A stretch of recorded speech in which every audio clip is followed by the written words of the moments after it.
The magic and mythology of mistletoe. Native to Europe and Asia, the mistletoe is a hemiparasitic plant. It feeds off both the host tree and for part of the year from the sun through photosynthesis. Due to this, it appears very different from its host, which is how it's got its English name, because mistletoe literally means different twig. Mistletoe tends to grow high up in the branches of trees. That's why it's got its Welsh name of Ukelwyth, which means literally that. In particular, it grows in the apple, hawthorn, pine, poplar and the oak, though it will grow in most deciduous types of trees if the conditions are right.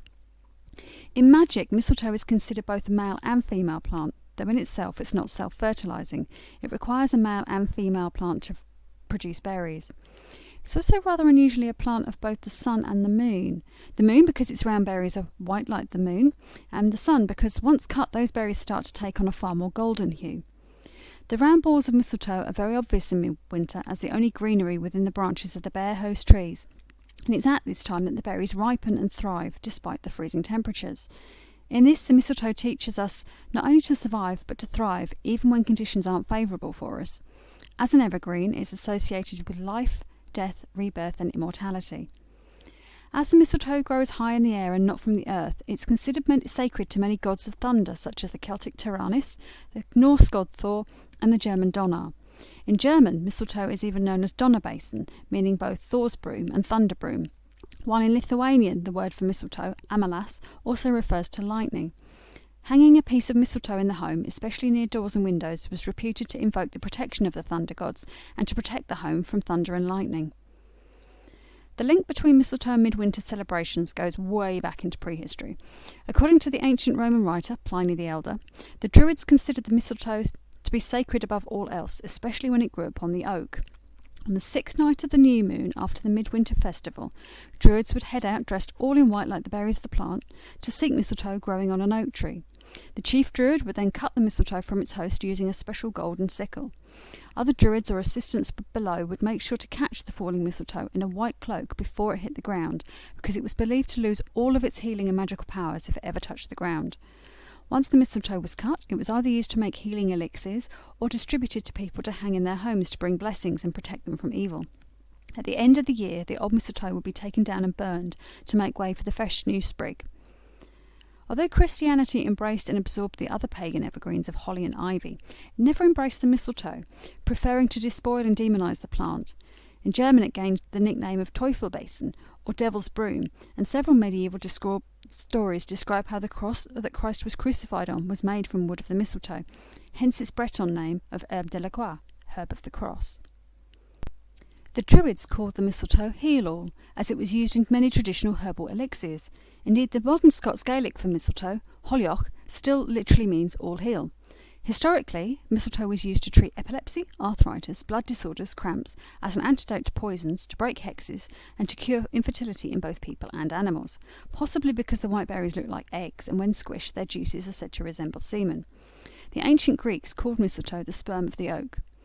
Mistletoe may yet prove useful for modern medicine, as it's currently being investigated for use in treating cancer, high blood pressure, and some neurological conditions.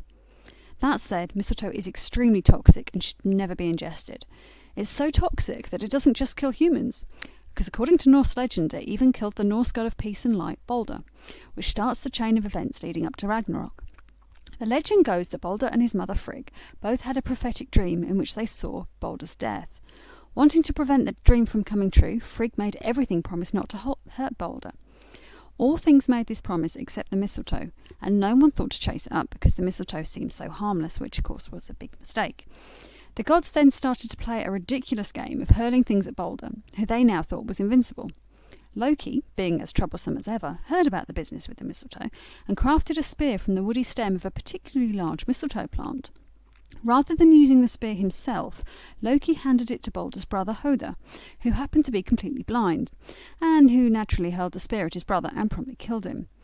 As was traditional, Balder's body was burned on a pyre and his spirit went to live in hell. Legends tell that Balder will emerge from hell after Ragnarok, make peace with his brother and live happily ever after.